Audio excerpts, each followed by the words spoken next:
Today in this video, we will discuss about another component of cell, that is nucleus. And this nucleus is very vital component of cell because it is regarded as boss of cell. Why it is known as boss of cell? Why it is known as brain of cell? ये सब हम लोग इसी video में देखेंगे. देखो हम लोग देख क्या रहे हैं न्यूक्लियस के बारे में. ओके, तो ये न्यूक्लियस कब डिस्कवर हुआ?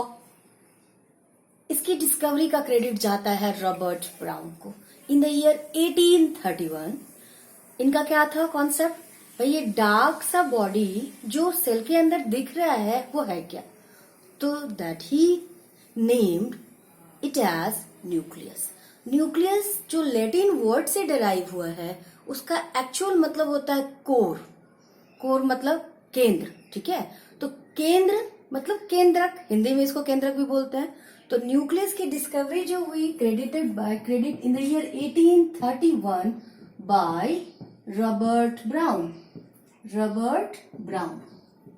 तो रॉबर्ट ब्राउन साहब ने न्यूक्लियस को डिस्कवर करा और न्यूक्लियस का लैटिन वर्ड का जो मतलब था, लैटिन वर्ड मीन्स कोर. ठीक है, तो कोर का मतलब भी क्या होता है? केंद्रक. यहाँ पे केंद्रक, तो ये केंद्रक है, केंद्र में ही होता है. लेकिन ऐसा नहीं है कि हमेशा हर तरह के सेल में ये केंद्र में ही हो. The position of nucleus varies, means from plant cell to animal cell, because in case of plant cell we have another one very big part containing vacuole. Okay, so because of the vacuole in plant cell it is at the periphery, किनारे में हो जाता है क्योंकि vacuole occupies more than 70% of a plant cell. तो इसको क्या किया जाता है? किनारे में कर दिया जाता है. किनारे में हो जाता है, क्या करा नहीं जाता है, किनारे में रहता है ये. तो बिकॉज इसलिए यहाँ पे हर जगह हम केंद्रक में नहीं बोलेंगे. लेकिन in case of animal cell it occupies its core position, means at the center only. इसीलिए यहाँ पे कोर से केंद्रक हमने बताया. न्यूक्लियस के आज जो इस वीडियो में आप देखोगे इसके स्ट्रक्चर को देखोगे. स्ट्रक्चर के साथ साथ इसके फंक्शन को भी हम लोग देखेंगे. तो structure and function, how it is important and what are its component, what are its structural component which supports its function. Okay, तो इसके स्ट्रक्चरल कंपोनेंट में जो आएंगे, पहला आता है न्यूक्लियर इनवेलप.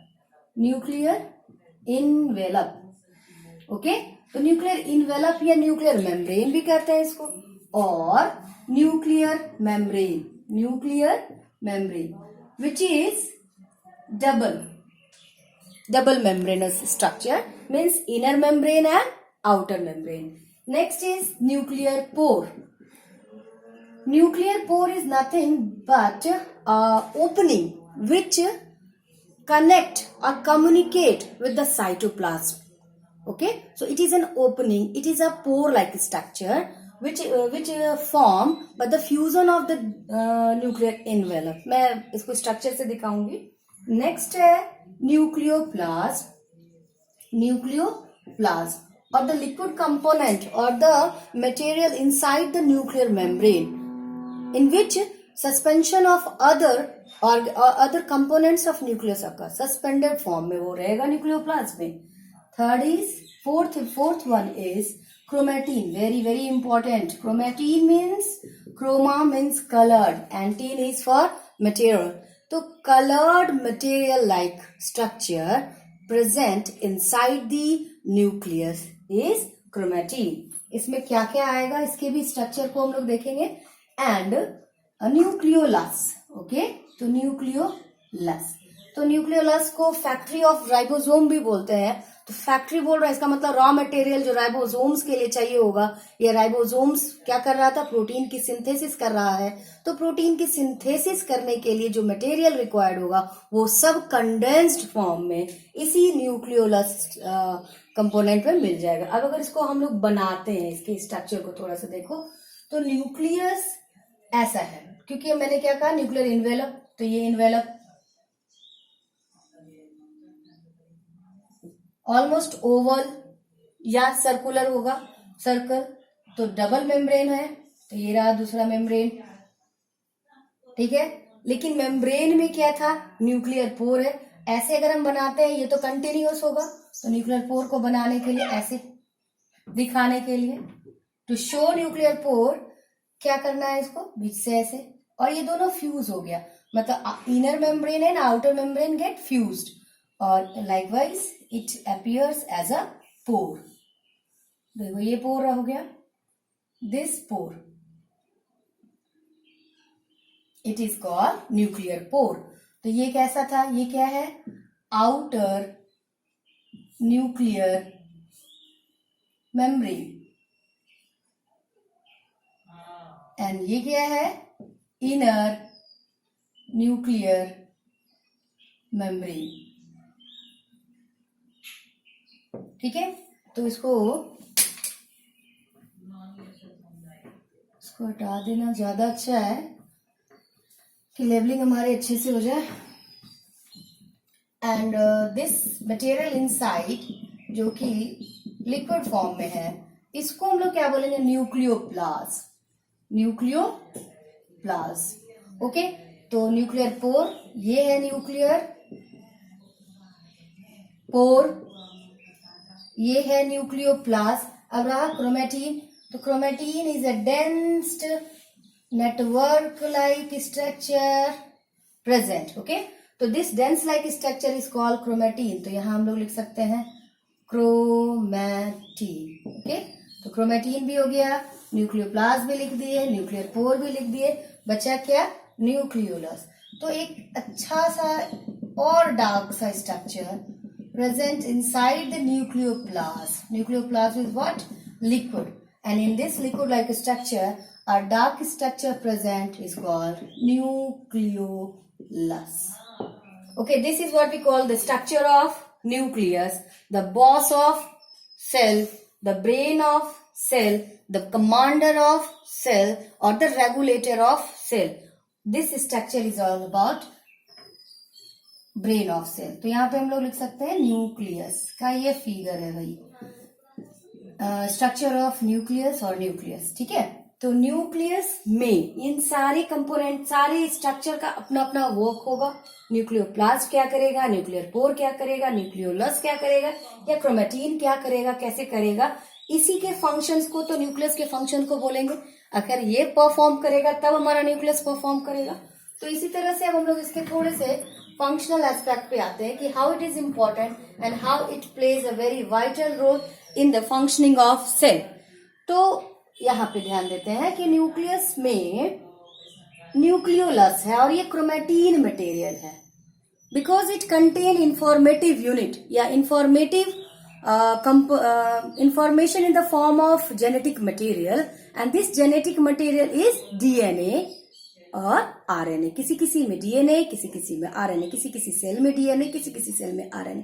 बट यहाँ पे आपका जो है क्रोमेटिन मटेरियल एक समय ऐसा आता है सेल में, उस समय आप कह सकते हो कि व्हेन द सेल प्रिपेयर और अंडरगोज सेल डिवीजन, सेल 1 से 2, 2 से 3, तो ये जो सेल डिवीजन का प्रोसेस हुआ, it is being regulated by the nucleus itself. ये रेगुलेट कौन करेगा, न्यूक्लियस ही करेगा। और कैसे करेगा, ड्यूरिंग द सेल डिवीजन हुआ क्या, तो क्रोमेटिन मटेरियल गेट अरेंज्ड और कंडेंस्ड। तो इस प्रोसेस में यहाँ पे क्या हम लिख सकते हैं, cell division. When cell undergoes cell division, this chromatin material जो यहाँ पे है hazy thread like structure, this chromatin material get condensed. Cell division में क्या हुआ, कंडेंसेशन हुआ, और condensation result into a very beautiful structure called chromosome. ये क्रोमोसोम कैसा दिखता है, इस क्रोमोसोम को अगर देखना है तो ये क्रोमोसोम ये इस तरह से, तो ये छोटा सा स्ट्रक्चर में इतना बड़ा सा थ्रेड लाइक स्ट्रक्चर जाएगा कैसे, इसकी पैकिंग होती है बकायदा, इसकी काफी अच्छे से पैकिंग होती है, और ये थ्रेड लाइक स्ट्रक्चर इसी के आर्म में इस तरह से अपने आप को अरेंज कर लेता है, और यही material during cell division transmit from parents to their offspring. ठीक है, तो यही इसीलिए भी इसको रेगुलेटर ऑफ सेल या रेगुलेटर या ब्रेन ऑफ सेल भी कहते हैं। तो क्रोमोसोम क्या कंटेन करेगा? क्रोमोसोम कंटेन करेगा डीएनए, और डीएनए क्या है? जीन। डीएनए क्या है? नहीं, जीएनए में क्या? जीन। तो जीन क्या हुआ lastly? Functional segment of DNA. Functional segment of DNA is called gene. और अगर इसको और थोड़ा सा एलेबोरेट किया जाए तो क्रोमेटिन क्या था? कलर्ड थ्रेड लाइक स्ट्रक्चर, ठीक है। क्रोमोसोम क्या है? Condensed form of chromatin when cell undergoes cell division, this get condensed into a very beautiful structure called chromosome, and this chromosome carries DNA and DNA carries gene. तो last में आपका क्या आता है? जीन। तो all the cellular activities of a cell is controlled by nucleus, ठीक है। तो न्यूक्लियस का दो इंपॉर्टेंट फंक्शन हुआ यहाँ पे बेसिकली। अब हम लोग दोनों इंपॉर्टेंट फंक्शन को लिखते हैं, कैसे ये हमारे लिए इंपॉर्टेंट है, क्यों इसको बोले ब्रेन, या किस तरह से ये फंक्शन करा कि इसको ब्रेन का क्रेडिट मिला कि भाई ये ब्रेन है। ब्रेन मतलब क्या? जो सब चीज को कंट्रोल कर रहा है। जैसे हमारे बॉडी में ब्रेन हमारे पूरे बॉडी की एक्टिविटीज को कंट्रोल करता है, same likewise in the cell nucleus control all the cellular activities और all the cellular metabolic activities. Metabolic means what? बनना और टूटना। तो यहाँ पे भी सारे के सारे मेटाबॉलिक एक्टिविटी को कंट्रोल करने के लिए हमारा न्यूक्लियस है। तो फंक्शन ऑफ न्यूक्लियस,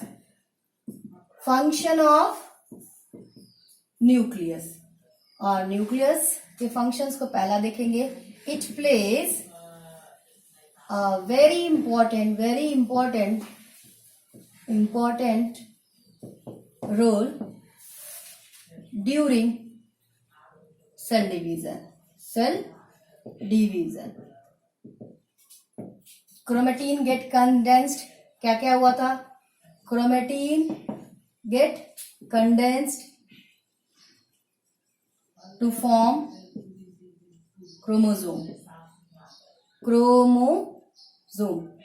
ठीक है।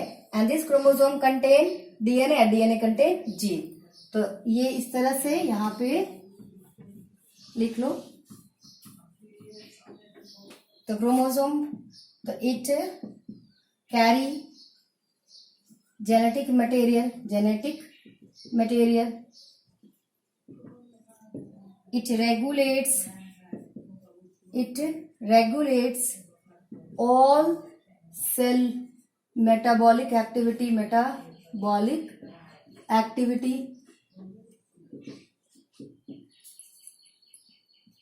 Third is what? It controls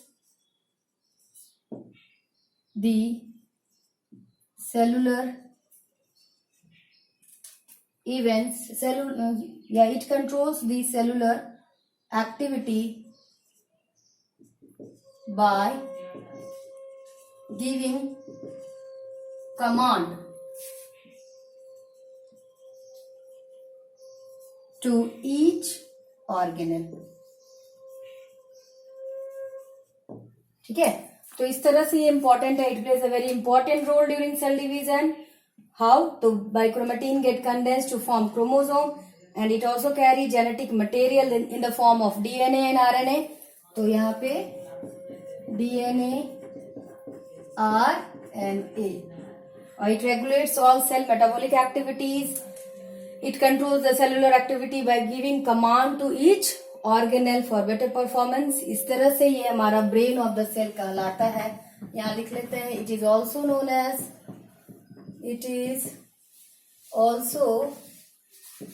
known as brain of cell, command of cell और रेगुलेटर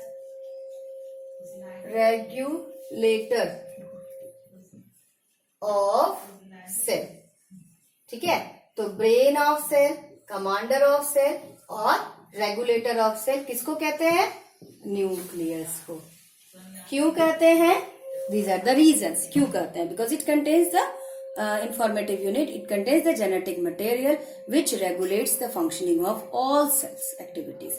ओके, तो ये था हमारा स्ट्रक्चर एंड ये हमारा था function of nucleus, which is a very important component of cell.